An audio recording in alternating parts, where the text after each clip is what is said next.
Discover யுவர்செல் உங்களை வரவேற்கிறது. So இன்னைக்கு ஒரு சின்ன மோட்டிவேஷன். எப்பயுமே பார்த்தீங்க அப்படின்னா வெற்றியாளர்கள் சொல்லக்கூடிய கருத்துக்களை தான் நம்ம அந்த ஃபாலோயர்ஸ் ஏற்றுக்குவாங்க. இதையும் தாண்டி தனக்கென்று ஒரு தனியாக ஒரு ரூட்டை போட்டுட்டு இல்லை ஒரு தனி பாதையை உருவாக்கி கொண்டு வெற்றி பெற்ற மனிதர்களும் இருக்கிறாங்க. உதாரணமாக ஒரு சின்ன பொருள் கண்டுபிடிப்பாங்க, அதனுடைய டெவலப்மெண்ட்டை அதுக்கு வரக்கூடிய அந்த ஃபாலோயர்ஸ் புதுசாக கண்டுபிடிச்சிக்கிட்டே இருப்பாங்க. அந்தந்த மாடிஃபிகேஷன் தக்க போய்கிட்டே இருக்குன்னு வைங்களேன். அந்த மாதிரி உதாரணமாக தாமஸ் ஆல்வா எடிசன் ஒரு குண்டு பல்பு கண்டுபிடிச்சாரு, மின்சார பல்பு. இப்போ அதுலேருந்து பார்த்தீங்கன்னா இப்போ நிறைய மாற்றங்கள் வந்துச்சு. ஒவ்வொருத்தரும் ஒவ்வொரு அதை மாடிஃபை பண்ணி பவர் சேவிங்ஸ் மாதிரி இல்லை நல்ல இலுமினேட் ஆக மாதிரி மாறி வருது. இதை போன்று ஒவ்வொரு பொருளிலும் இல்லை ஒவ்வொரு செயலிலும் வித்தியாசமாக பார்த்தீங்கன்னா அதில் மாற்றங்கள் உருவாகிக்கிட்டே இருக்கும். அதுதான் சொல்லுவோம், winners do not do different things but they do things differently அப்படின்னு சொல்லுவோம். அதாவது வெற்றியாளர்கள் எதையும் வித்தியாசமாக செய்வதில்லை, செய்வதையே வித்தியாசமாக செய்கிறோம். சுருக்கமாக சொன்னோம்னா ஸ்மார்ட் ஒர்க்குங்க, அவ்வளோதாங்க. நல்ல அருமையான ஒர்க், ஸ்மார்ட் ஒர்க். செய்யக்கூடிய வேலையை ஸ்மார்ட்டாக செஞ்சோம்னா அந்த வேலை மிக எளிதாக மாறிவிடும். இதுதான். அப்போ அதுக்கு எப்படி இருக்கணும், அந்த பேக்ரவுண்டு நல்லா வரணும், இல்லை பின்னாலே படித்த விஷயங்கள் நமக்கு எடுத்து வரணும். நான் சொல்லுவேன் அடிக்கடி, இந்த ஜிகேல குரூப் 4 எழுதுறவங்களுக்கு சொல்லக்கூடிய விஷயம் இருக்கும். 998 ஸ்கொயர் மைனஸ் 997 ஸ்கொயர். அப்போ என்ன பண்ணுவோம், ஜென்ரலாக 998 ஸ்கொயரை ஸ்கொயர் பண்ணிட்டு அதை அப்புறம் 7 ஸ்கொயர் பண்ணிட்டு அதை டிடெக்ட் பண்ணுவோம். பட் இன்ஸ்டெட் நாம் 10th படித்த ஏ ஸ்கொயர் மைனஸ் பி ஸ்கொயர் ஃபார்முலாவை யூஸ் பண்ணோம்னா ஏ பிளஸ் பி இன்டு ஏ மைனஸ் பி. பாருங்க, ஏ மைனஸ் பிங்கிறது என்னது, ஏ மைனஸ் பி 1, ஏ பிளஸ் பி 998 997 ஆட் பண்ணீங்கன்னா போதும், அதான் ஆன்சர். ஸோ இதுதான் ஸ்மார்ட் ஒர்க். அப்போ நாம படித்த விஷயங்களை, நாம ஏற்கனவே படித்த விஷயங்களை சரியான இடத்துல அடாப்ட் பண்ணிட்டோம் அப்படின்னு சொன்னா நிச்சயமா நாம் வெற்றியை யாராலையும் தவிர்க்க முடியாது. இதைத்தான் செய்யணும். நீங்க எந்த போட்டித் தேர்வுக்கு போனாலும் சரி, நீங்க டிஆர்பிக்கு வரணும் அப்படின்னு இல்லை, எந்த போட்டித் தேர்வுக்கு போனாலும் இந்த ஏற்கனவே எல்லாமே நம்ம படித்த விஷயம் தான். ஒன்று மட்டும் நீங்க தெரிஞ்சுக்கங்க, நாமெல்லாம் இப்போ யூஜி பிஜி எல்லாம் முடிச்சு ஒரு பிஎட் முதற்கொண்டு எல்லாமே நம்ம அதை கடந்து வந்த பாதை தான். ஏற்கனவே கடந்து வந்த பாதையில இருக்கக்கூடிய விஷயங்களை மீண்டும் ஒரு அசை போட்டாலே போதும், கண்டிப்பாக ஜெயிக்க முடியும். அதே மாதிரி அந்த ஜெயிப்பதற்கு தேவையான வித்தியாசமான திங்கிங் வரணும். நான்லாம் நிறைய ரிவைஸ் பண்ணுவேன், நிறைய ஹிண்ட்ஸ் எடுப்பேன், நானே கொஸ்டின் எடுப்பேன், எங்க கோச்சிங் கிளாஸுக்கும் போகல.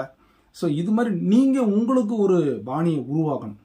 அடுத்தவங்க சொல்றத அப்படியே ஃபுல்லா கேட்கணும் அப்படின்லாம் ஒன்றும் கிடையாது.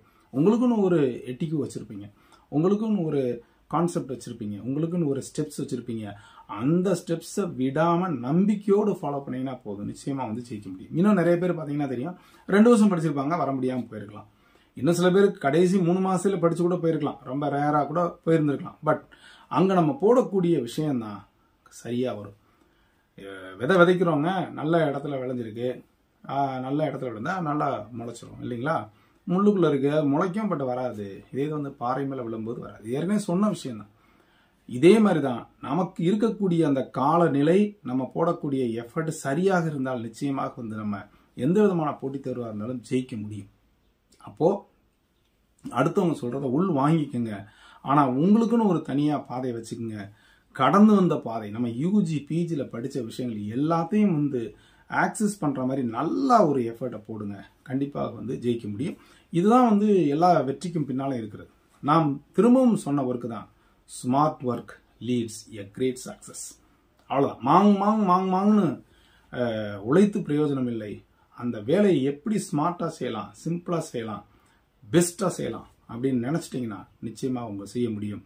அப்போ ஒவ்வொரு யூனிட் 10 யூனிட் தாங்க இருக்கு, 10 யூனிட் தான் அப்படி நினைக்கணும். ஐயோப்பா இவ்வளவு சிலபஸ் இருக்கு, பிகாம் எம்காம்ல உள்ள அனைத்து சிலபஸ் வந்துருச்சு, பிஜி யூஜில இருக்க சிலபஸ் பூராமே வந்துருச்சு, அந்த மாதிரி நீங்க நினைக்காதீங்க. 10 யூனிட் தாங்க இருக்கு, அப்படி வச்சுக்கணும்.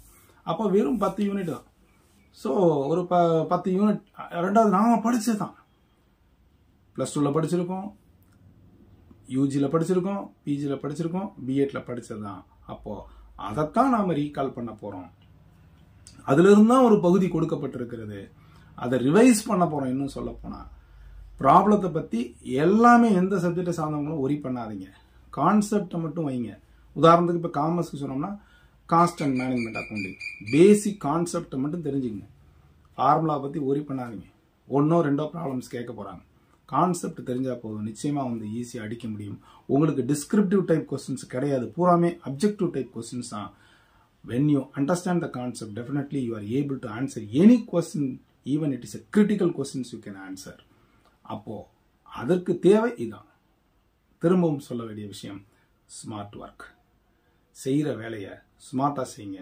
நிச்சயமா நீங்க உங்களால ஜெயிக்க முடியும். தொடர்ந்து இந்த மோட்டிவேஷனோட ஸ்பிரிட்டோட இருந்தீங்கன்னா போதும், கண்டிப்பா முடியும். வரக்கூடிய காலங்களில் ரெக்ரூட்மெண்ட்லாம் ரொம்ப குறைஞ்சிருச்சு. அவுட் சோர்சிங் எல்லாமே வந்துருச்சு. எல்லாமே ஒரு கான்ட்ராக்ட் பேசிஸ்ல ஆள் விட்டுறாங்க.